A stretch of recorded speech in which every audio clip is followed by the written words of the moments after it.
बसंत पंचमी का आज पावन अवसर सभी देश विदेश में विराजमान सभी सनातन भाई बहनों को आज बसंत महोत्सव की बहुत बहुत बधाई हो। भगवान देवादिदेव महादेव का आज बसंती पुष्प से सरसों का जो फूल होता है 108 सरसों के पुष्प से भगवान शंकर का श्रृंगार किया जाता है या शिव को समर्पित किया जाता है।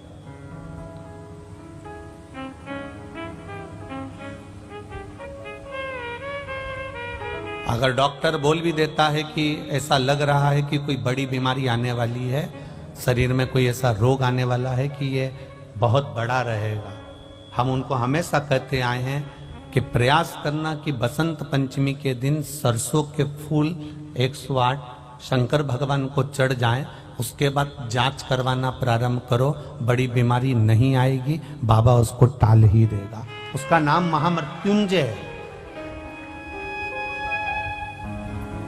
उसका नाम ही महामृत्युंजय है।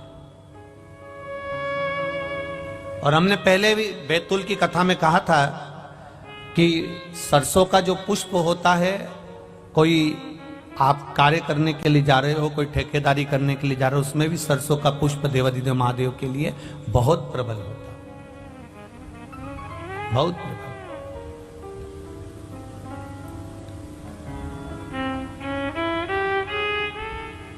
महाराज बेटी को दिया ज्ञान पर बेटी मानती नहीं, प्रश्न बहुत करती है, बहुत प्रश्न। पहले का एक समय था जिस समय पर माता पिता जो कह देते थे बच्चे वो मानते थे। बीच का एक समय ऐसा आया कि माता पिता कहते जरूर है, बच्चा मानता भी है पर मन में संशय रखता है। अभी का जो समय चल रहा है, जैसे टीवी पर वो क्या बोलते हैं उसको, डेविड क्या बोलते हैं उसको, डेबिट करना है सबको बिठा के टीवी पे, डिबेट है ऐसे कुछ बोलते हैं ना। आज का समय केवल टीवी पर डिबेट करने का नहीं है, घर में भी रोज का डिबेट चल रहा है, प्रतिदिन का। पिताजी कहते हैं मंदिर जा, बेटा कहता है क्यों जाऊं, बस यही क्रम चालू हो जाता है। बहू कहती है सास को, सास कहती है बहू को, दोनों एक दूसरे की बात नहीं मान रहे, वो इधर पांव खींच रहा है, वो इधर पांव खींच रहा है, अंत उसका सार तत्व तक नहीं पहुंचा। जितने भी चैनल खोलो और उस पर डिबेट होता हुआ दिखे तो आप प्रयास करना कि इसमें कहीं मंजिल मिल जाए तो जरूर बताना। मंजिल नहीं मिलती, किसी लक्ष्य तक नहीं पहुंच पाते, बीच में ही उसको छोड़ना पड़ता और वो संशय में घूमता रहता है। आज भी घरों में यही हो रहा है। माता पिता बच्चों से कहें कि तू जल चढ़ाने जा, माता पिता बच्चों से कहें कि तुम प्रणाम करो, माता पिता बच्चों से कहें कि तुम भजन करो, माता पिता बच्चों से कहें कि तुम कीर्तन करो। पर ये व्यासपीठ, ये शिव महापुराण की कथा हमेशा कहते आई है कि कल परसों की कथा में भी कहा था, एक माँ ने अपने बच्चे का हाथ पकड़कर संत से कहा, गुरुजी मेरे बच्चे से कह दो कि ये शक्कर ना खाए, मीठा ना खाए। गुरुजी ने 1 हफ्ते का समय मांगा और 1 हफ्ते बाद गुरुजी ने कहा कि बेटा तुम शक्कर मत खाना, तो माँ को क्रोध आ गया, ये बात तो तुम 1 हफ्ते पहले भी कह सकते थे। तो गुरुजी ने कहा कह तो सकता था, पर उस समय तक मैंने शक्कर छोड़ी नहीं थी, जब तक मैं छोड़ूंगा नहीं तब तक दूसरे से कहूंगा कैसे, इसलिए पहले मैंने छोड़ी है। आप सबसे निवेदन है, अपने बच्चे को ज्ञान देने से पहले स्वयं पहले मंदिर जाना प्रारंभ करो, शिव को जल चढ़ाना प्रारंभ करो, श्री शिवाय नमस्तुभ्यम कहना प्रारंभ करो, एक बेलपत्र बाबा को समर्पित करना प्रारंभ करो। फिर धीरे धीरे बच्चे अपने आप ढलते चले जाएंगे, उनको बोलने की जरूरत नहीं पड़ेगी, स्वयं ढले। आपको पहले कथा में कहा, एक आध बार आपने स्मरण किया होगा कि उसके मंदिर में जब जाओ, भोलेनाथ के चरणों में जब जाओ, मेरे त्रिकालदर्शी के पास जब जाओ, मेरे शंकर के मंदिर में शिवालय में जब जाओ, आपसे पहले भी कहा आज भी कह रहे हैं कि प्रसन्न होकर जाना। मुस्कुराकर। दुख कितना भी बड़ा हो, तकलीफ कितनी भी हो, कष्ट कितना भी हो,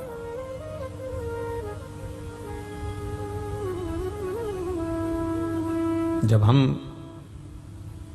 व्यक्ति अगर कर्जे में डूबा रहता है ना, बहुत कर्जे में डूबा हुआ है, बहुत कर्जे में डूबा हुआ है, और कर्जे में डूबा हुआ व्यक्ति जब बहुत किरीच वाले कपड़े पहनकर, बेहतरीन मुंह में पान मान खाकर, चाबी का छल्ला घुमाते हुए, खूब जोरदार ठाठ से घर से बाहर निकलता है, तो लोग कह देते, बताओ इतना कर्जे में डूबा हुआ है, इसके बाद भी इसके चेहरे पर रत्ती भर सल नहीं, इसके चेहरे पर रत्ती भर सल नहीं है। इतना कर्जे में दुख काटने को नहीं कह रहे। आप शिवालय में जाकर भगवान शंकर से ये नहीं कह रहे हो कि मेरा दुख काट देना, आप तो शिवालय में जाकर केवल एक लोटा जल देवादिदेव महादेव को समर्पित कर रहे हो, तो भगवान देवादिदेव महादेव से जगत जननी जगदम्बा खुद कह देती हैं माता पार्वती कि इसको इतना दुख है, इतना कष्ट है, इतनी तकलीफ है, इसके बाद भी इसके चेहरे पर मुस्कुराहट है। तो शंकर भगवान भी कह देते हैं, अगर ये मेरे मंदिर में मुस्कुराते हुए आया है तो अब इसका दुख मैं काटूंगा, ये मुस्कुराता ही रहे, ये मुस्कुराएगा।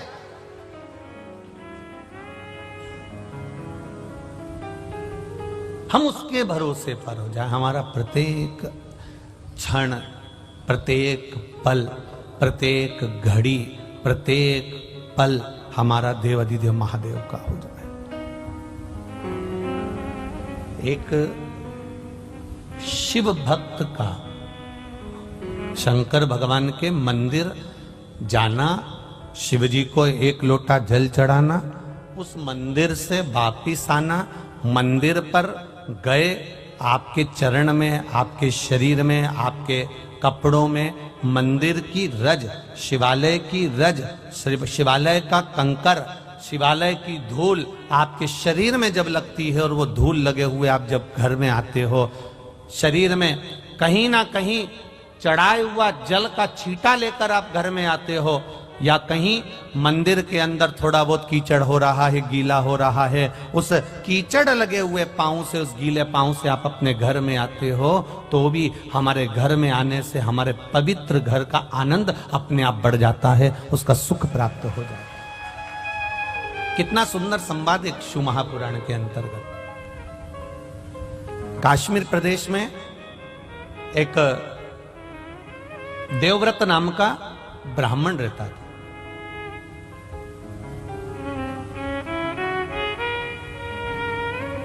बड़ा धर्मात्मा था, पुण्यात्मा, भजन करना उसका एक आनंद था, भक्ति में लगा रहता, भजन में लगा रहता, राम नाम, कृष्ण नाम, शिव नाम का गुणगान करता रहता। अब एक बात आप लोगों को पहले कही कि यह जरूरी नहीं है कि पिता धर्मात्मा है तो पुत्र भी धर्मात्मा होगा।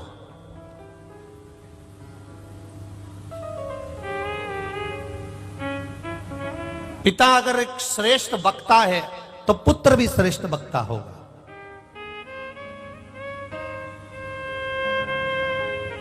मां अगर धर्मात्मा है तो बेटी भी धर्मात्मा होगी। ये पक्का नहीं है।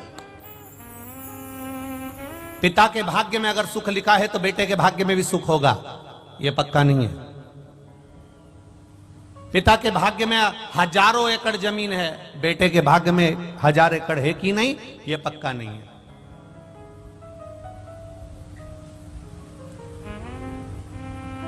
हां, यदि संस्कार अगर बच्चे को मिल रहे हैं, श्रेष्ठ संस्कारों से बच्चा अगर पोषित हो रहा है, श्रेष्ठ संस्कारों से बच्चा अगर बढ़ रहा है, बच्चा संस्कारित हो रहा है, तो यह निश्चित है कि फिर पलटकर देखने की जरूरत नहीं है। हम पहले कहे, आज फिर कहते हैं, 20 वर्ष तक माता पिता अपने बेटे को पढ़ाते हैं, लिखाते हैं, कॉलेज भेजते हैं, स्कूल भेजते हैं, कोचिंग भेजते हैं। 20 वर्ष तक माता पिता अपने बेटे को पढ़ा लिखाकर राम बनाने की चेष्टा करते हैं। 20 वर्ष तक माता पिता पढ़ाकर अपने बच्चे को राम बनाने का प्रयास करते हैं। और 20 दिन की, मात्र ओनली 20 दिवस, केवल 20 दिन, केवल 20 दिन की कुसंगति बेटे को रावण बना देती है। केवल 20 दिन की कुसंगति।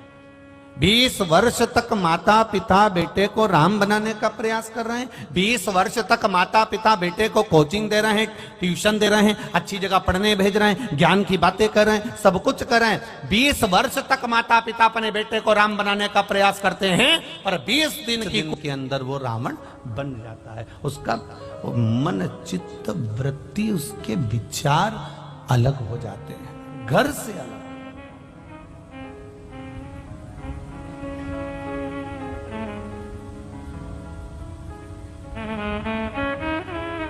आप अपने बच्चों की आदत डाल दो, शिव जी के मंदिर में जाना है, 1 लोटा जल चढ़ाना। डालो बच्चों की आदत।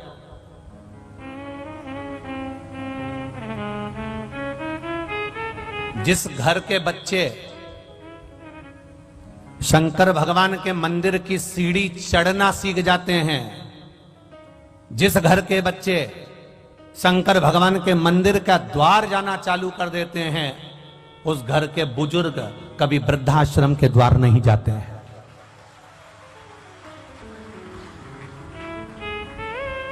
आपके बच्चे अगर मंदिर जा रहे हैं, आपके बच्चे अगर शिवालय जा रहे हैं, आपके बच्चे भगवान के मंदिर में जाकर 1 लोटा जल चढ़ा रहे हैं, प्रयास करना।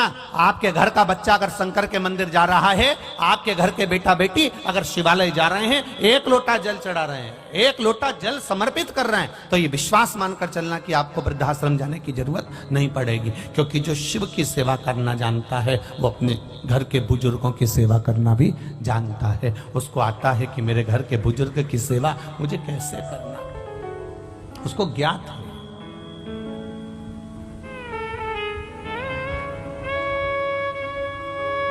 शंभु शरणे पड़ी, मांगू घड़ी रे घड़ी, दूध काटो दया करी न दर्शन आपो। महाराज, जब हमारे घर के बच्चे शिवालय तक जाने लगे, मंदिर तक जाने लगे, शिव की चौखट तक जाने लगे, भगवान के द्वार तक जाने लगे, समझ लेना कि अब आपके बच्चे संस्कारिता का आनंद पा गए। जाएं वो।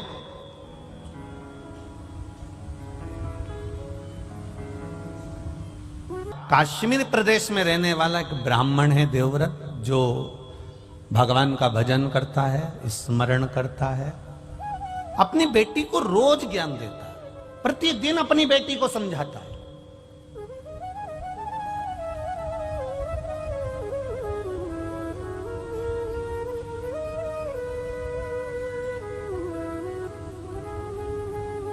पर संगत बिगड़ गई।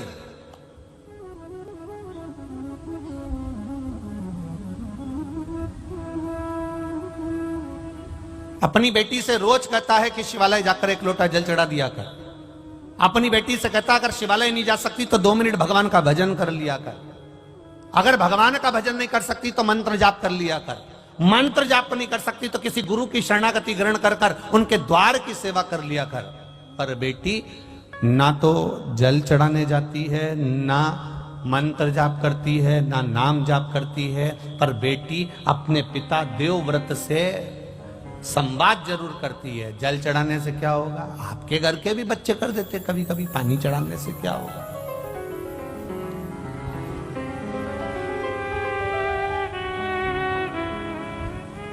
जल चढ़ाने से कौन सा फायदा?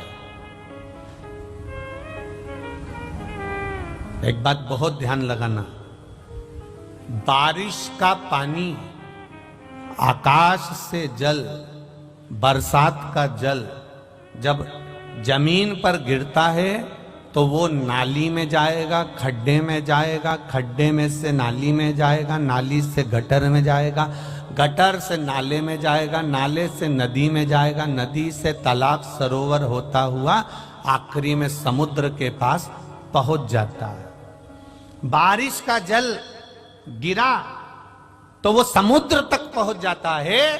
आपके नजदीक के मंदिर में जो शिवालय है, उस शिवालय पर अगर एक लोटा जल गिरा तो वो महादेव तक पहुंच जाता है, वो महादेव तक पहुंच जाएगा। आपने जो जल समर्पित करा, आपने जो जल चढ़ाया, आज बसंत पंचमी है, एक बिलपत्र बाबा को समर्पित करना प्रारंभ करो, फिर धीरे धीरे बच्चे अपने आप ढलते चले जाएंगे, उनको बोलने की जरूरत नहीं पड़ेगी, स्वयं ढले।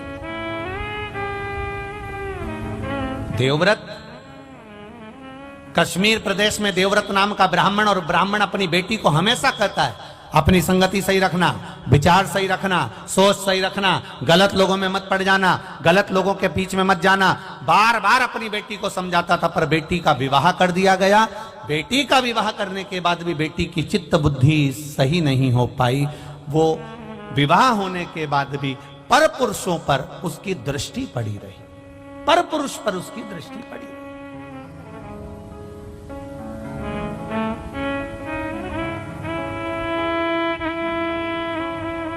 महाराज,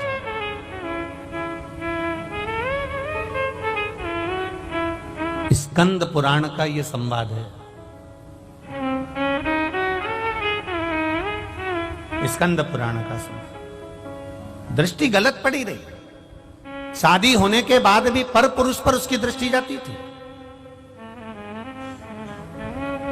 जो नारी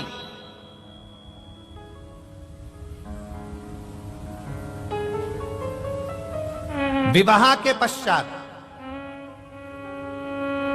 किसी दूसरे पुरुष के साथ में स्मरण करे या शादीशुदा किसी पुरुष का घर तोड़ दे, वो नारी की गति स्कंद पुराण कह रही है। ये स्त्री, ये नारी, ये कन्या जिसका विवाह कर दिया गया और सोच नहीं सुधर पाई, वो नारी प्राण त्यागने के बाद में एक कुतिया का जन्म पाई। अब कुतिया तो बन गई, पर कुतिया का जन्म कैसा मिला? एक पांव उसका विकलांग था, कान टूटे हुए थे, आंखों से एक आंख फूटी हुई थी और शरीर पूरा खुजली के कारण उसके पूरे शरीर के उस जो स्वान की योनि मिली है, कुत्ता की योनि मिली है, उसके शरीर के पूरे बाल, पूरी खाल जगह जगह से निकली हुई थी। सारी दुनिया उस कुत्ते को देख रही है, उस स्वान को देख रही है, उस कुतिया को देख रही है। सारी दुनिया उसको देखकर कहती है बेचारा कैसा है। बताओ, आपके भी मोहल्ले में कोई कोई कुत्ता ऐसा होता होगा तो आप पे दया आती कि नहीं आती? अरे मुंह से तो बोलो, आती है ना दया? कैसा भयंकर है, बेचारे को कितना कष्ट है, बेचारे को कितना दुख है। बताओ, उसको ये रोग हो गया, उसका एक पांव टूट गया, उसके बताओ दिख भी नहीं रहा, उसको तो बेकार में पड़ा हुआ है बेचारा। अब वो कुतिया की योनि पा गई और कुतिया की योनि पाने के बाद शरीर में उसके रोग हो गया। एक दिन देवव्रत के मन में यह बात उत्पन्न हो गई कि मेरी बेटी का हुआ क्या, मेरी बेटी जो मर चुकी है वो गई कहां। एक दिन देवव्रत भगवान देवाधिदेव महादेव के मंदिर में बैठ गया, अखंड जाप करने के लिए बैठ गया। उठता ही नहीं है, उठता ही नहीं।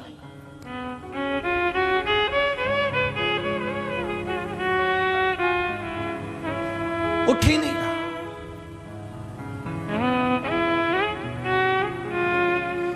किसी किसी के पूर्व का पुण्य होता है तो मनुष्य के जन्म में भी उससे भजन होता है।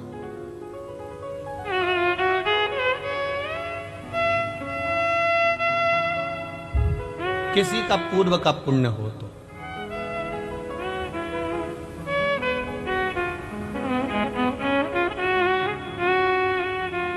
जिस समय पर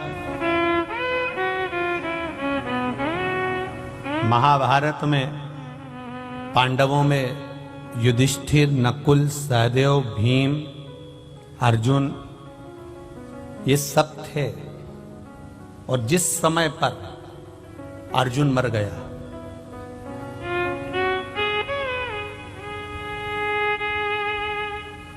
अर्जुन मर गया,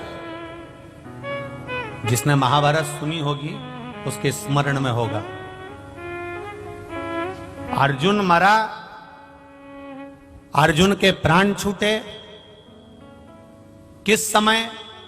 जब युधिष्ठिर ने अश्वमेध यज्ञ करा और अश्वमेध यज्ञ करने के बाद में अश्व छोड़ा गया। अश्व छोड़ा गया, वो अश्व घूमते घूमते घूमते घूमते जा रहा था।